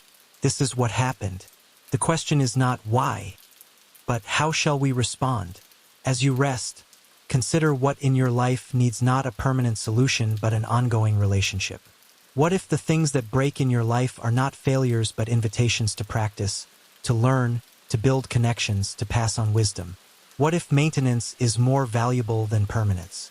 Feel into this rhythm, building, breaking, rebuilding. This is life itself. This is the way. Story 16. The Painter's Eye. In Edo period Japan, there lived a painter named Hokusai who spent his entire life trying to capture the essence of nature in his art. By the time he was 70 years old, he was famous throughout Japan for his paintings of Mount Fuji, his depictions of waves, his studies of flowers and birds. Yet he was not satisfied. One day, a young artist visited him, hoping to learn from the master. "Sensei," the young man said, "you have created thousands of masterpieces. Surely you have achieved perfection in your art." Hokusai laughed, a sound like dry leaves rustling. "At 73, I have only begun to understand the structure of nature, of animals and grasses, trees and birds. At 86, I will surely have made more progress. At 90, I will have got closer to the real nature of things. At 100, perhaps I will have reached something marvelous. And at 110, every dot and every line will be alive. The young artist was confused. But master, you are already the greatest painter in Japan. What more is there to learn? Hokusai gestured to a painting of a wave, one of his most famous works. Look at this wave. When I painted it, I thought I had captured its power, its motion, its essence. But now I see I only captured my idea of the wave, my concept of what a wave should be. I did not paint the wave itself. I don't understand the difference. Come, Hokusai said, leading him to the shore where waves crashed against the rocks. They sat and watched for an hour, then another hour.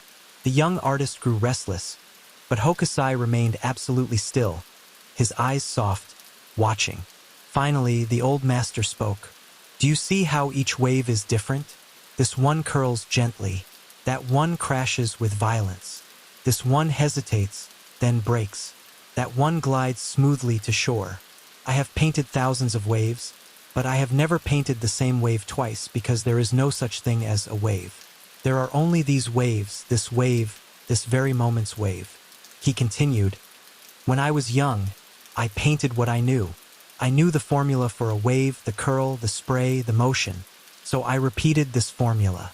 The paintings were beautiful, but they were dead. They were my ideas, not the living truth. Now, he said, his old eyes bright with passion, I am learning to forget what I know. I sit before a wave, and I empty my mind of all my previous waves. I see this wave as if for the first time. And sometimes, if I am very lucky, if I am very empty, my brush moves and the wave paints itself through me. Those paintings are alive because they came from direct seeing, not from memory or concept. The young artist began to understand. So the more you paint, the more you realize how little you truly see? Exactly, Hokusai exclaimed.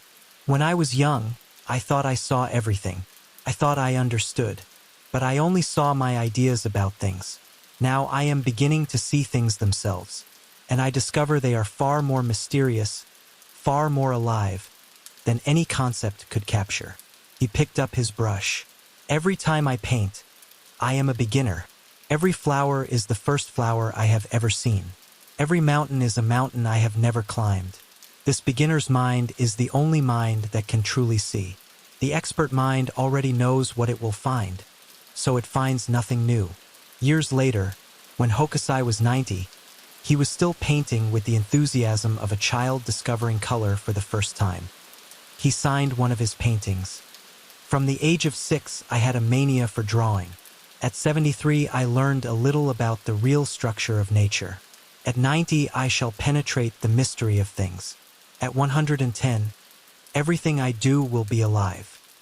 He died at 89, his last words reportedly being, if heaven will afford me 5 more years, I could become a real painter.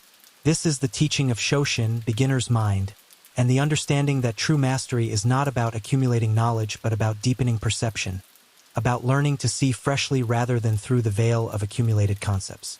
The Zen master Shunryu Suzuki taught, in the beginner's mind there are many possibilities. In the expert's mind there are few. The expert sees what they already know. The beginner sees what is actually there. Lao Tzu wrote, to attain knowledge, add things every day. To attain wisdom, remove things every day. Hokusai's long life was a process of removing concepts, removing formulas, removing the barriers between himself and direct perception. Confucius said, real knowledge is to know the extent of one's ignorance. Hokusai's greatness came from his humble recognition that he was always just beginning, always at the threshold of deeper seeing. As you close your eyes here, practice seeing with fresh eyes.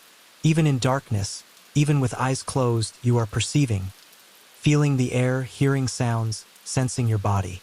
Can you experience these sensations as if for the first time? Can you let go of what you think you know about breathing, about resting, about this moment, and simply experience it directly? This is the painter's eye, This is beginner's mind. This is the doorway to the deepest truth. Story 17. The Fisherman's Net. On a small island where fishing was the way of life, there lived an old fisherman named Kenji who could read the water better than any man alive. He knew where the fish would be before they knew themselves. His nets were always full while others struggled. A young fisherman named Yoshi asked to learn his secret. "What is your technique?" he asked eagerly. "What special bait do you use? What kind of net?" Kenji smiled. "Come fishing with me tomorrow. Don't bring anything. Just watch." The next morning, they went out in Kenji's simple boat. Yoshi watched carefully as the old man prepared his net. An ordinary net, nothing special. As they drifted, Kenji was completely still, his eyes half closed, his breathing slow and deep. "Aren't you going to fish?" Yoshi whispered. "I am fishing," Kenji replied quietly. "I am listening to the water." They drifted for an hour. Yoshi grew increasingly impatient, but Kenji remained perfectly still, as if he had become part of the boat, part of the sea itself. Suddenly, Kenji's eyes opened. "Here," he said simply, and cast his net. When he drew it in, it was heavy with fish. "How did you know?" Yoshi asked, amazed. "I felt them," Kenji said. "When you become still enough, quiet enough, you can feel the presence of the fish beneath the surface. Not with your eyes or your mind, but with something deeper. The water speaks to those who know how to listen." Over the following weeks, Yoshi learned that Kenji's secret was not a technique but a way of being. Most fishermen, Kenji explained, go to sea with their minds full of wanting. They want fish. They want a full net. They want to provide for their families. This wanting creates noise in the mind, like waves on the surface. And this noise prevents them from feeling what is beneath. "But don't you want to catch fish?" Yoshi asked. "I do what I do," Kenji replied. "I go to sea. I listen to the water. I cast my net where I feel the fish. Sometimes I catch many, sometimes few. Either way, I am at peace because I am not attached to the outcome." The wanting would only interfere with the sensing. He continued, "Think of it this way. When you try too hard to remember something, it escapes you. But when you relax, it comes naturally. Fishing is like this. Life is like this. The more you grasp, the more you push away what you seek. But when you become still, when you listen deeply, what you need comes to you." Yoshi practiced this way of fishing. At first, it was difficult. His mind would fill with thoughts. Am I doing it right? When will the fish come? What if I catch nothing? But gradually, he learned to let these thoughts pass like clouds, returning his attention to the gentle rocking of the boat, the rhythm of the waves, the vast presence of the sea. One day, after months of practice, he experienced what Kenji had described. His mind became completely quiet. He wasn't trying to sense the fish, he simply was sensing the way the sea is the sea, the way breathing is breathing. And in that moment, he knew, without thinking or analyzing, exactly where to cast his net. When he pulled it in, it was full. But more importantly, he was filled with gratitude, with wonder, with a sense of being part of something much larger than himself. "Now you are learning," Kenji said with approval. "You are learning that success comes not from effort but from harmony. Not from force but from flow. You cannot make the fish come to your net, but you can become the kind of fisherman the fish swim toward." This is the teaching of Mushin, no mind, and Ken, intuition. The Japanese martial arts call it Mai, the perfect distance, the perfect timing that comes not from calculation but from direct perception. Lao Tzu taught, "The supreme good is like water, which nourishes all things without trying to. It flows to low places loathed by all men. Therefore, it is like the Tao." Kenji had become like water, flowing, receptive, allowing rather than forcing. The great swordsman Miyamoto Musashi wrote, "You can only fight the way you practice. If you practice with tension and grasping, you will fight that way. If you practice with stillness and awareness, you will act from that place." Confucius said, "The superior man is all-embracing and not partial. The inferior man is partial and not all-embracing." To be all-embracing is to be like the sea, receiving all, resisting nothing, containing all. As you rest here, practice becoming like Kenji on the water. Let your mind grow still, not by forcing stillness, but by letting go of the wanting, the trying, the grasping. Feel yourself floating on the vast sea of awareness, listening not with your ears but with your whole being. In this deep listening, everything you need will come to you, not because you called it, but because you became quiet enough to receive it. Story 18. The Last Cherry Blossom. In ancient Kyoto, there was a famous cherry tree that bloomed more beautifully than any other. Every spring, hundreds of people would gather to sit beneath its branches and admire the delicate pink blossoms. Poets would compose verses, artists would paint, lovers would meet beneath its canopy. An old Zen nun named Tei sat beneath this tree every day during the blooming season. A young student noticed that while others came and went, snapping photographs and chattering excitedly, Tei simply sat in silence, hour after hour, gazing at the blossoms. "Grandmother," the student finally asked, "why do you sit here so long? Are you waiting for something?" Tei smiled gently. "I am not waiting. I am witnessing." "Witnessing what?" "The teaching of these blossoms," Tei replied. "Come, sit with me." The student sat down, and Tei began to speak softly. "These blossoms teach the most important lesson, the beauty of transience. In just a few weeks they will fall. The branches will be bare. But people do not mourn this. They celebrate it. They call it mano no aware, the pathos of things, the gentle sadness that comes from recognizing that all beautiful things must pass." She gestured to the excited crowds taking photos. "They are trying to capture the blossoms, to hold onto them. But the beauty of the blossoms is precisely that they cannot be held. They bloom fully without reservation, knowing they will soon fall. And in that willingness to bloom and fall, they teach us how to live." "How so?" the student asked. "We humans spend so much energy trying to make things permanent," Tei said. "We want our youth to last. We want our loved ones to never leave. We want happiness to continue forever. And in this wanting, we create suffering. We cannot enjoy the bloom because we are already dreading its end." A gentle breeze blew through the tree, and a shower of petals fell around them like pink snow. Some landed on Tei's shoulders. She made no move to brush them away. "But look," she continued, "the blossom does not cling to the branch. When its time comes, it falls gracefully, without resistance. It does not say, 'I should have bloomed longer,' or 'Why must I fall?' It simply falls, making way for new blossoms next spring. This is the way of things. This is the teaching." She picked up one of the fallen petals. "Even now, as it lies on the ground, it is beautiful. Even in its fading, it has purpose, returning to the earth, nourishing the tree. Nothing is wasted. Nothing is lost. It changes form, but it remains part of the continuous cycle." The student felt tears on her cheeks, though she didn't know why.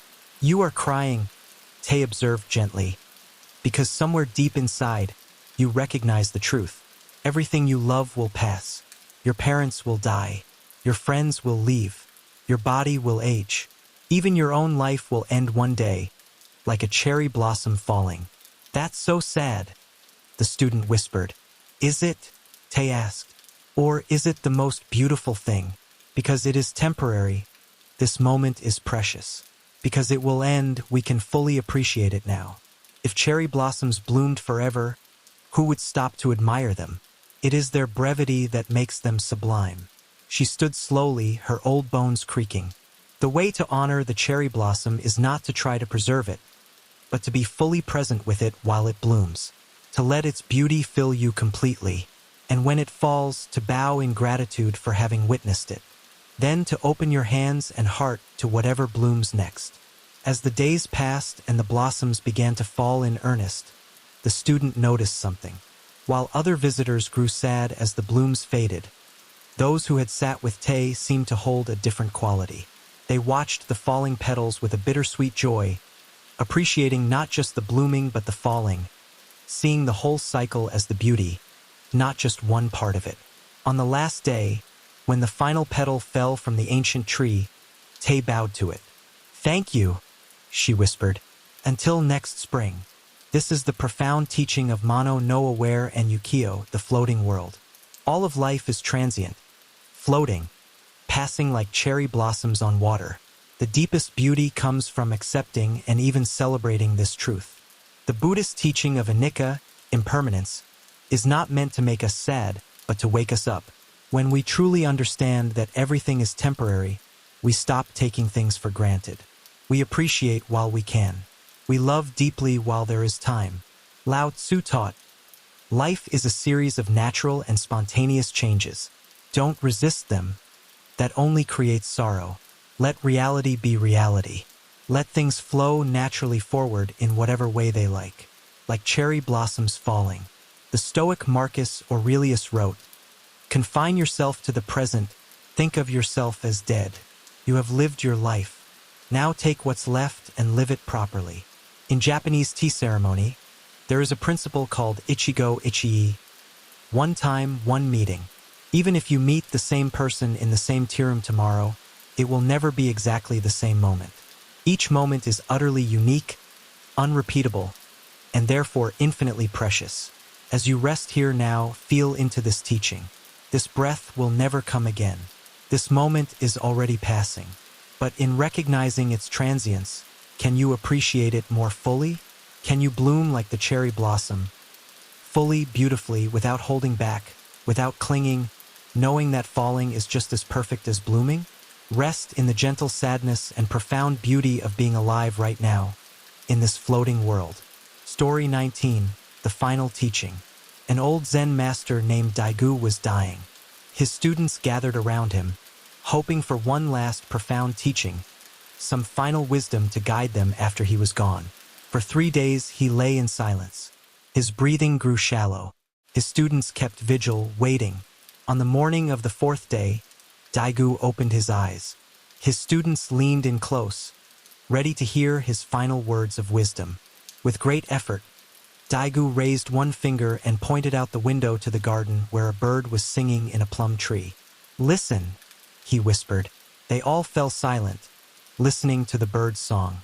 "That's all?" One student finally asked. "After 50 years of teaching, your final wisdom is to listen to a bird?" Daigu smiled weakly. "What else is there?" he whispered. "What else have I been teaching all these years but this? Be here, be now, be awake to what is?" He closed his eyes for a moment, gathering strength, then continued in a voice barely audible. "You want something profound, something to remember me by, some special secret teaching. But the deepest teaching is the one you are experiencing right now. The bird sings, your heart beats, breath enters and leaves. This moment arises and passes. All my years of teaching, all the koans, all the meditation instructions, they all point to this one simple truth. Life is happening right now. Not in the past, not in the future, not in some special spiritual realm. Here, now, this." One student, tears streaming down his face, said, "But Master, when you are gone, how will we continue? Who will guide us?" Daigu's eyes opened wider, and for a moment, they held their old fierce clarity. "Guide you? I have never guided you. Life itself is the teacher. I simply pointed to what was already here. When I am gone, the teaching will continue. The birds will still sing. The wind will still blow. Your breath will still move in and out. Pay attention to these things. They will teach you everything I could never say." Another student asked, "But what is the purpose of our practice? What are we trying to achieve?" "Achieve?" Daigu's voice held a trace of humor. "You are trying to achieve what you already are. You are trying to find what you have never lost. The purpose of practice is to recognize that there is no purpose except this moment, fully lived. Practice is not a means to an end. It is the end itself, disguised as a means." He paused, his breathing labored. "Listen carefully. All my life I have taught you to sit in meditation. But I was not teaching you to become some special kind of person. I was teaching you to be ordinary, fully, completely, radiantly ordinary. To breathe like breathing is the most important thing in the world. To walk like walking is a miracle. To wash your bowl like washing a bowl is enlightenment itself. The extraordinary," he continued, his voice fading, "is hidden in the ordinary. The sacred is disguised as the mundane. You will find Buddha not on some mountain top but in washing dishes, in tying your shoes, in hearing a bird sing. As the sun rose higher, Daigu's breathing became more irregular. His students sat in profound silence, each breath the master took seeming like it might be his last. Suddenly, Daigu laughed. A small, dry sound. "You know what the joke is?" he whispered. "All these years, I've been pointing at the moon, and you've been staring at my finger." He gestured weakly toward the window. "The moon is out there. The teaching is everywhere. I am just a finger pointing. Don't mistake the finger for the moon." With tremendous effort, he sat up slightly. "Before I go, I will tell you the greatest secret, the teaching behind all teachings." His students leaned in. "There is no secret," Daigu said, his eyes twinkling even in his weakness. "That is the secret. There is nothing to attain, nothing to achieve, nowhere to go. You are already home. You have always been home. You are looking for the glasses on your forehead." He lay back, exhausted. For a long time, there was only the sound of his breathing and the birds still singing outside. Then, with his last strength, Daigu spoke once more. "Remember, right now, this moment, this is it. This is the teaching. This is enlightenment. This is everything." He took one more breath, let it out slowly, and was gone. But the bird continued singing. The wind continued blowing. The sun continued rising. And in that moment, every student in the room understood what their master had been teaching all along.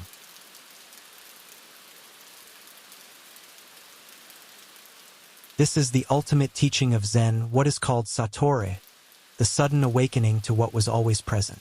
As the great Master Dogen wrote, "Enlightenment is intimacy with all things." Lao Tzu's entire Tao Te Ching points to this truth. The Tao that can be told is not the eternal Tao. All teachings point to what cannot be taught, only experienced directly. Confucius, in his wisdom, said, "Wherever you go, go with all your heart. Not somewhere else, wherever you go. Right here, right now." Bruce Lee expressed it in his way. "The great mistake is to anticipate the outcome of the engagement. You ought not to be thinking of whether it ends in victory or defeat. Let nature take its course, and your tools will strike at the right moment." Marcus Aurelius, facing his own mortality, wrote, "Confine yourself to the present. Do not disturb yourself by thinking of the whole of your life." All great teachers, across all traditions, point to this one truth. Stop searching and be found. Stop waiting for life to begin and recognize it is already here, already complete, already perfect in its imperfect way. As you rest here now, feel into Daigu's final teaching. This breath, this moment, this awareness reading these words. This is it. Not a path to something else. Not preparation for some future enlightenment. But the thing itself, complete and whole. The bird is singing. Can you hear it? Not with your ears, but with your whole being. This is the teaching. This is the way. This has always been the way. Story 20. Coming home. And now, dear traveler, our journey together comes to its natural close, like the moon's reflection settling on still water. There was once a pilgrim who spent 40 years traveling to every sacred mountain, every famous temple, every renowned teacher. He sought enlightenment with fierce dedication, believing it existed somewhere out there, if only he could find the right place, the right practice, the right teacher. His body grew old. His hair turned white. His feet were calloused from endless roads. One day, exhausted and no closer to his goal, he decided to return home to the small village where he was born. As he walked the familiar path toward his childhood home, something strange happened. The trees seemed more alive. The bird songs sounded clearer. The ordinary stones beneath his feet appeared luminous with presence. When he reached his old house, he found it had fallen into disrepair. But in the garden, the same plum tree from his childhood still stood, now ancient and gnarled, but blooming with exquisite white blossoms. He sat beneath this tree, the same tree he had climbed as a boy, the same tree he had ignored for decades as too ordinary, too familiar, too close to hold any special wisdom. And in that moment, sitting beneath the ordinary plum tree in his overgrown childhood garden, without any special teaching or dramatic realization, he understood. He had been home all along. The peace he sought in distant temples was here, in this ordinary place. The wisdom he sought from famous masters was here, in these familiar blossoms. The enlightenment he traveled the world to find was here, in this simple moment of sitting beneath a tree. He had spent 40 years looking everywhere except where he was. He had overlooked the obvious in search of the exotic. He had abandoned the treasure in his own garden to search for gold in distant lands. As he sat there, tears of gratitude and gentle laughter mixed together. All those years of seeking had been necessary to bring him to this moment of recognition. But what he recognized was that he had never been lost. Home had never moved. He had simply forgotten where it was. From that day on, he stayed in.